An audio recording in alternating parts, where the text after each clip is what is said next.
The candidates that you see on LinkedIn, the ones with the open to work banner, the ones asking for help, the ones that are applying to these jobs are human beings with stories, with experiences, and with a passion to get back to work. And if there's a hiring manager or a recruiter that may be listening to this podcast right now, what I would ask you is to keep that on the forefront of your mind when you are dealing with candidates.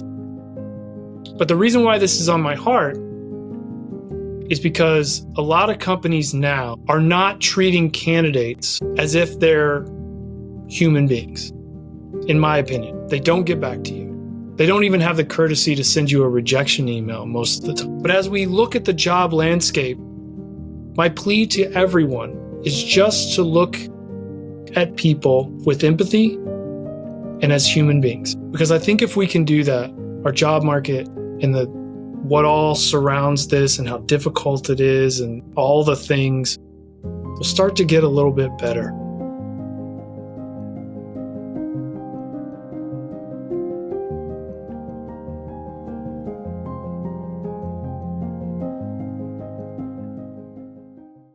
Hello, everybody, and welcome to the Job Seeker's Journey podcast. This episode is going to be just a little bit different.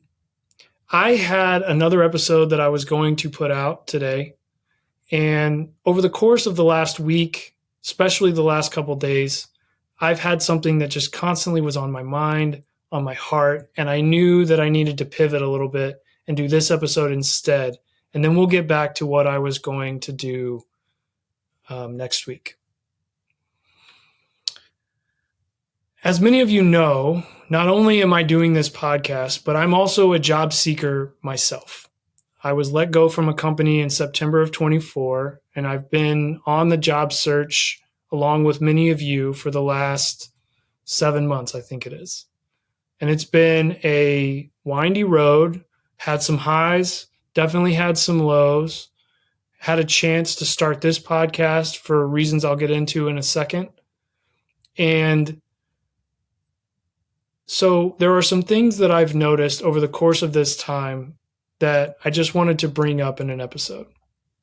But before I do that, let me give you just a little bit more of my career journey so that you get a sense of one of the major topics of today, which is a career path consists of a human being going through a journey. I went to Oklahoma State University and I graduated in 2008 with a marketing degree. If you remember 2008, the end of that year was the housing crisis and the big giant recession in 2009 that happened. But I was fortunate because I came out of school a few months before that really happened. So I was able to find a job. But it hasn't just been a steady road for me. In fact, my very first interview was at a life insurance company.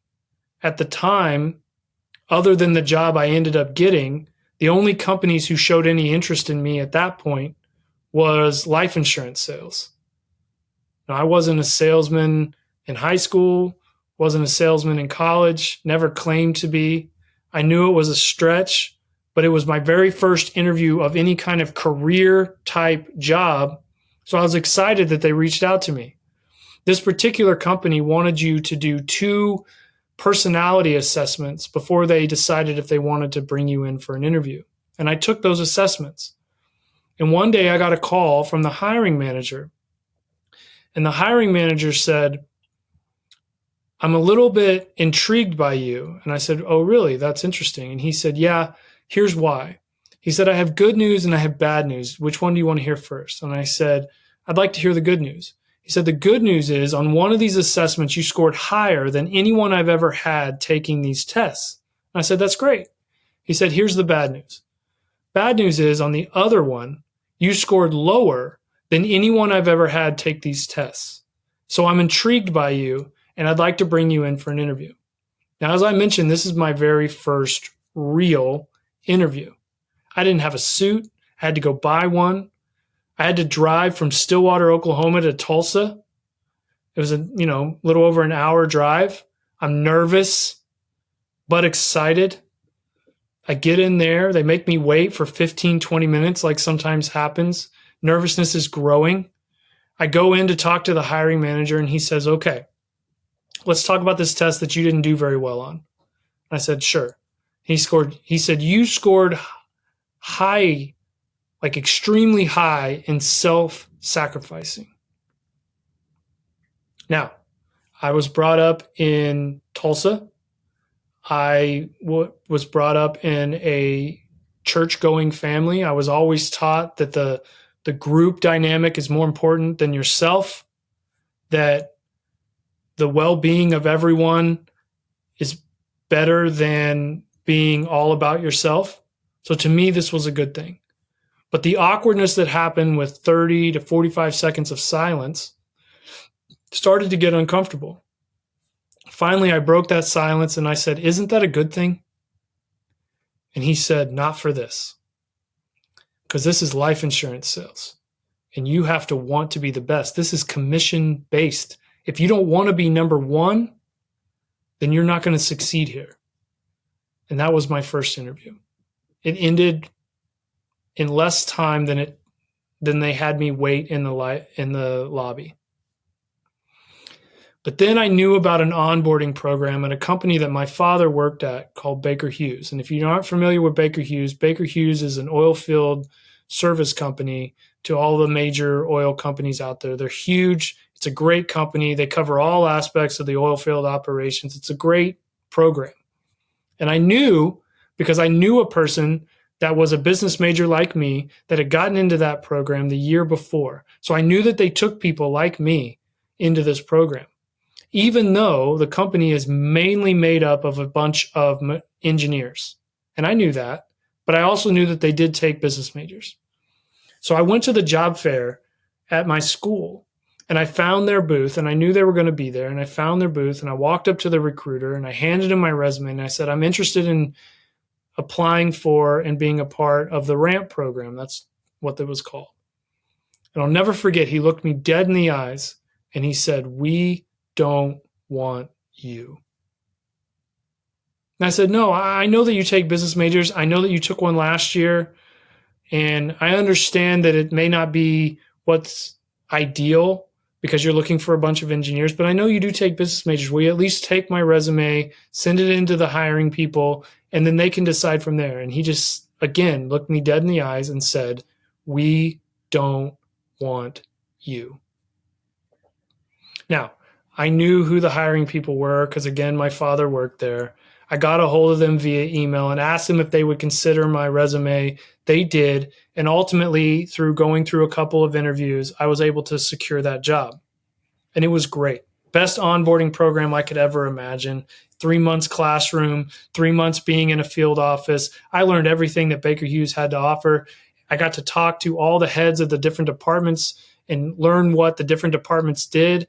And in one of those department heads that came to talk to us was the project management director.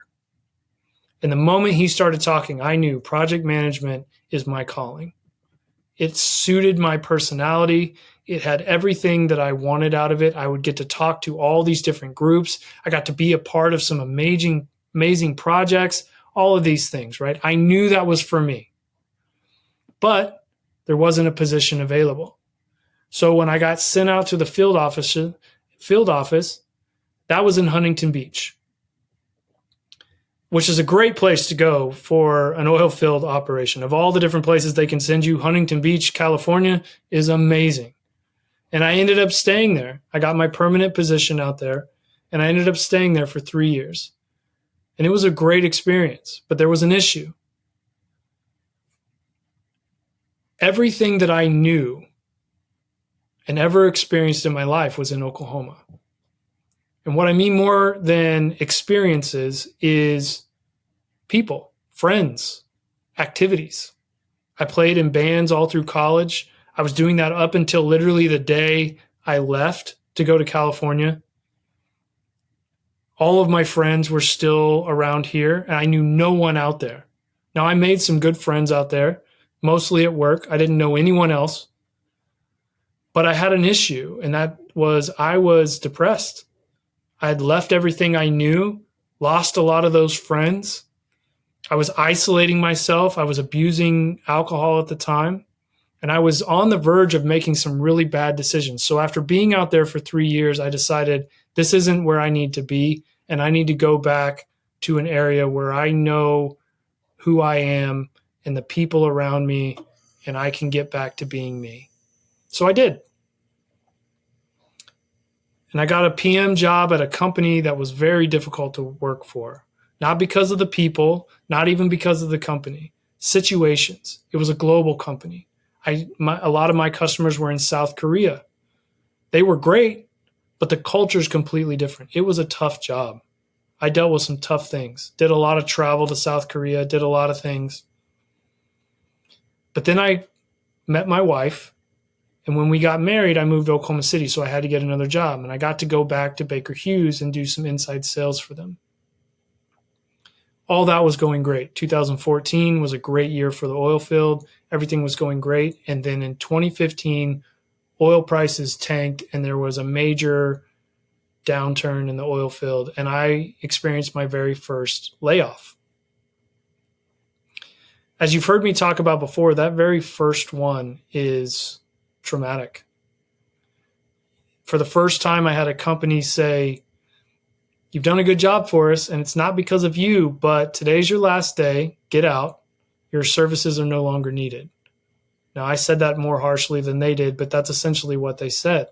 And that's a traumatic thing. Luckily, my wife and I didn't have a child yet.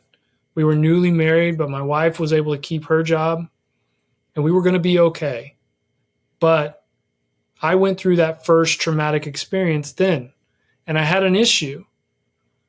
I had some experience in a couple different things, project management, inside sales, and a couple other things, but I didn't have the amount of experience at the time that everyone's looking for, right? There's a patented 5 years that every company is always looking for in experience, and I didn't have that.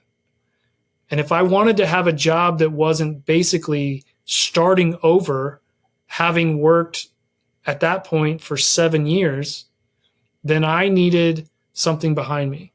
And that something was a PMP certification. I had just enough experience as a project manager to be able to qualify to get that certification. And I spent 6 weeks and I made it my full-time job. I studied 8 hours a day at different libraries, at home, going through the books, doing the practice tests, making flashcards, going over the books, redoing the flashcards, taking all these practice tests. And then finally, I was able to get my PMP certification, which meant I finally had something behind me that said, I know what I'm talking about, and I could be a good candidate for you. And I was able to get a job as a project manager at a wastewater treatment company here in Oklahoma City. And it was a fun job. It was a cool job. It's wastewater, so you got to deal with the smell.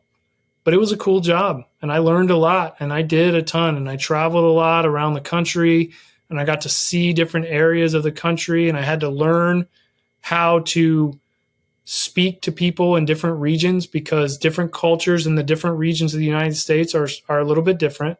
And I had to learn that. I was a bit naive that everyone was similar to how people are in Oklahoma in, say, New York or Pennsylvania or New Jersey or Chicago or West Coast or whatever. And that's just not the case. And I had to learn that. And I know when we see people on Instagram, you just see all these good things, right? Career-wise. Your friends, you see them moving up and becoming managers and becoming vice presidents. And that's awesome, and I'm excited for them. But not every human being has this steady rise in their career. Some people have a leveling off that takes a while for you to get off that plateau and be able to go up again. Or some people, if they're like me, seem to experience valleys where things go down and then you have to build yourself back up. And now, a lot of times you can build yourself back up higher, but you still have to go down to be able to get back up. And after working at that company for 3 years as a project manager, I was presented an opportunity to be the director of marketing for this company. They knew I'd went to school for it. They knew that I was creatively inclined because they would hear about different things that I was doing. I had started a podcast at that point with a couple of my friends, and I was learning about marketing on social media and content creation and what all that meant. And so they gave me an opportunity, and I found a calling in my life that I didn't know was there. I loved learning how to shoot and edit and light and work on storyboards of videos and write scripts and have to act in those. I got a drone license. I was doing some great things at the time. We didn't have much of a social media presence, and I started bringing in a social media presence because they thought that all they needed me for at the time was to help provide strictly sales materials to help them make more sales, right? Creating new brochures. I learned how to do that. Creating white papers, creating case studies, wording those to where they're helpful for the sales team to be able to make more sales. And I did that, and that was fun. But I brought them further, and I changed the tone of the company for the couple years that I was there. I was told that by people that were internally.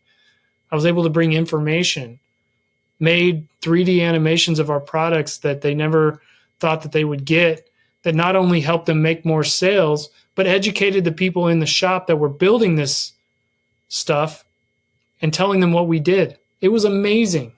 And I thought that was going to be it, that I was going to thrive there, that this is my place. But then we got a new CEO. And as often happens with new CEOs, they want to bring in their own people.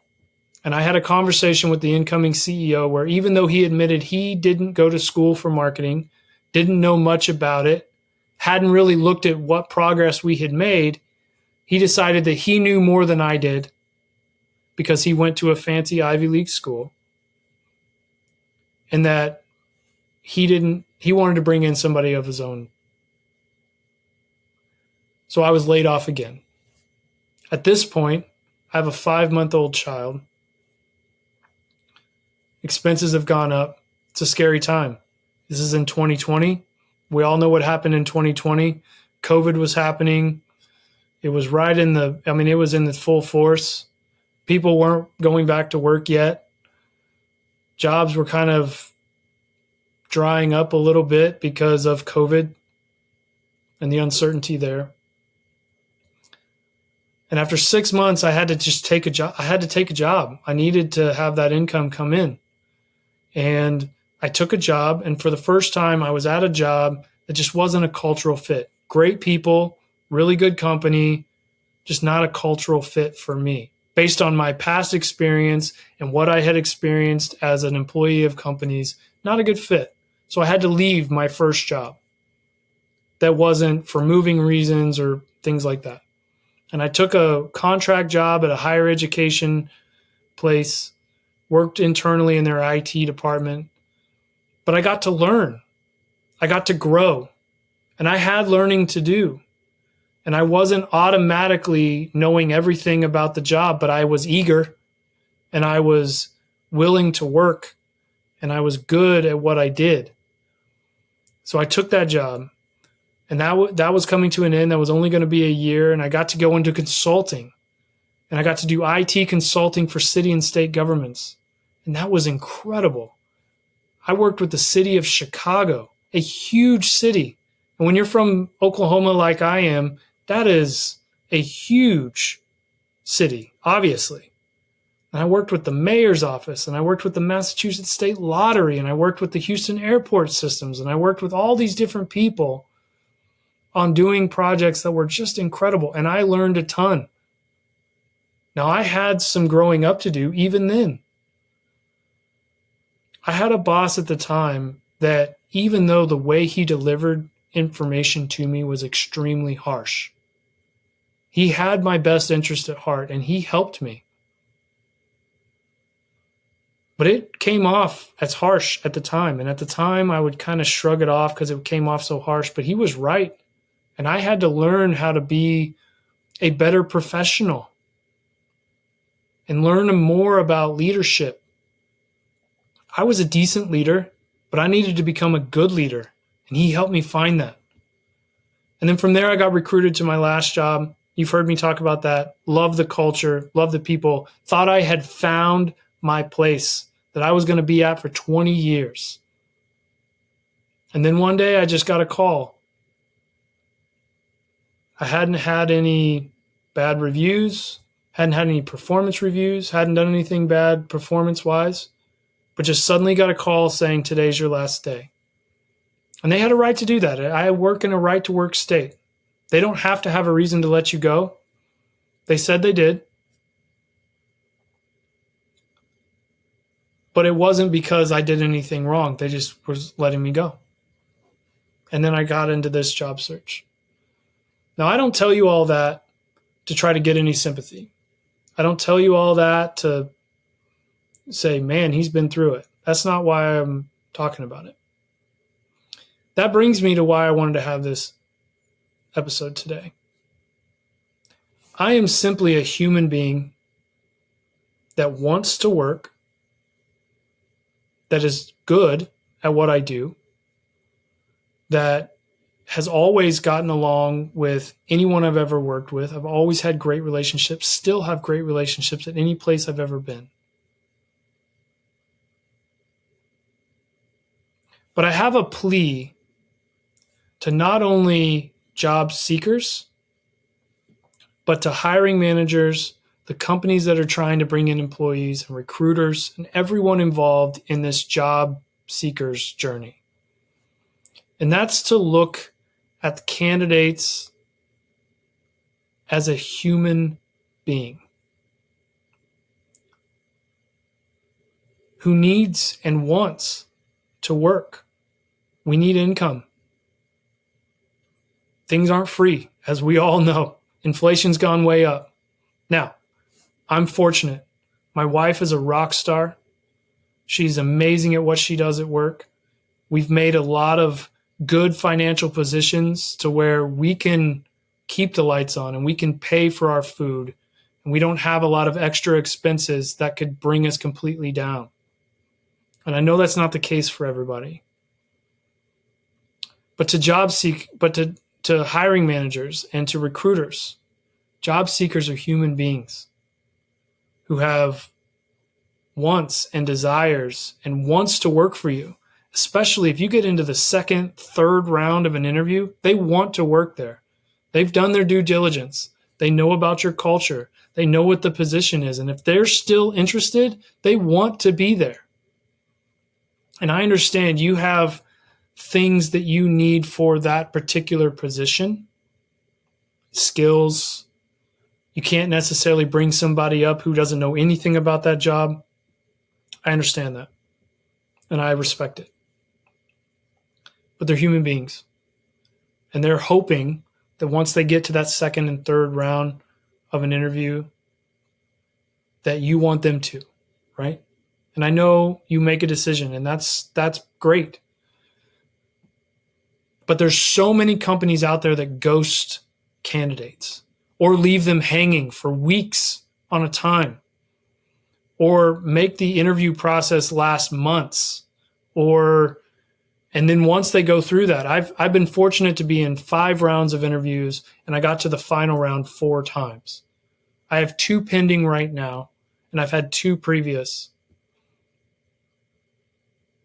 And all I would ever ask is that I could hear one way or the other, right? That's all I'm asking for. Now, I also want to be fair. Job candidates. When you look at hiring managers and you look at recruiters, they're human beings as well. Hiring managers, I can't even imagine, especially if you are in a small to mid-sized company and maybe you're a one-man band or a very small HR department and you put out a position, especially if you put it out on LinkedIn, you're going to have 1,000 applicants. Now, the majority of those are not going to be a good fit, but you have to sort through all of those. And then you have to schedule interviews and you have to get opinions of the people that work there. And I understand that's a hard process as well. And I want job seekers to view them as human beings as well. They're doing their best. But can we treat each other with courtesy in human beings or as human beings? An email doesn't take that long to send out, even especially if it's a pre-made email that you just add their name to that tells them that you didn't choose them.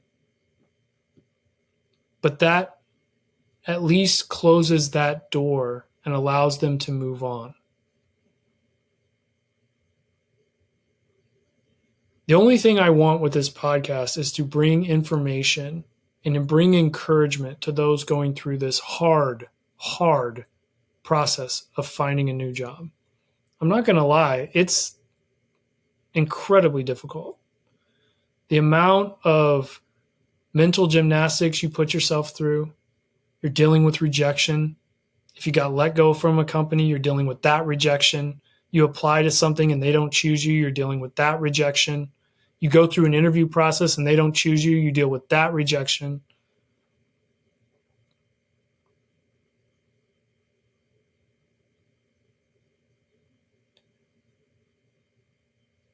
But it's a human being on the other side of that resume, on the other side of the screen or on the other side of the table in that interview. That's a human being who wants to work for you.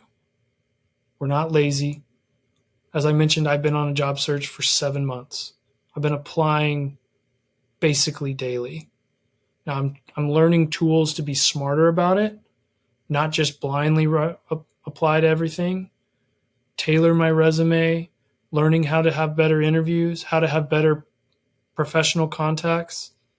We have guests that we've had on this podcast that have talked about a lot of that. We have guests coming up that will be talking about a lot of that.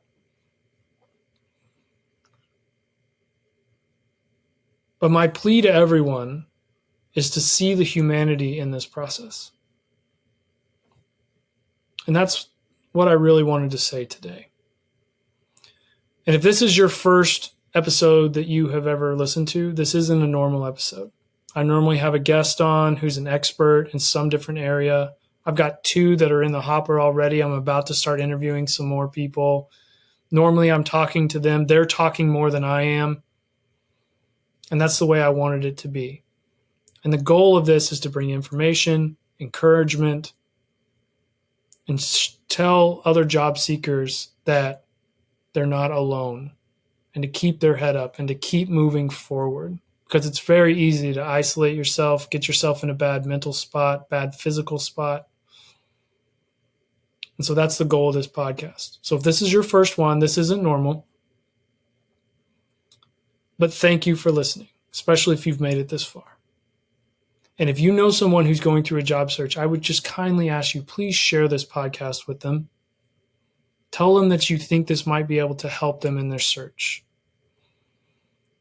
If you're listening to this on Spotify or on Apple Podcasts, one thing that you can do to really help me is to rate it, to review it, to subscribe to it, make comments to the episodes, send me episode ideas. I'm open to all of that. And that helps me get in front of more people. If you're watching this on YouTube, please hit the subscribe button. Please hit the like button. Make a comment. Start a conversation about the job seeking journey. Raise questions. Raise comments. That helps get it in front of more people. But it's an honor to sit here in front of you right now. I'm not doing this because I'm trying to make a bunch of money. My goal was to not charge anything for this, because there's a lot of people out there as well that will take advantage of job seekers. Resume writers love to say, give me $500, give me $1,000, I'll perfect your resume, only to have another resume writer say, that one's crap, give me $500 or give me $1,000 and I'll fix it, right? I didn't want that. I wanted to have information come to you for free. But it's an honor that you would even hit the play button. So thank you. And with that, I'll go ahead and end this episode, but I promise we'll be back to normal next week. But have a great rest of your day or evening, and we'll see you soon.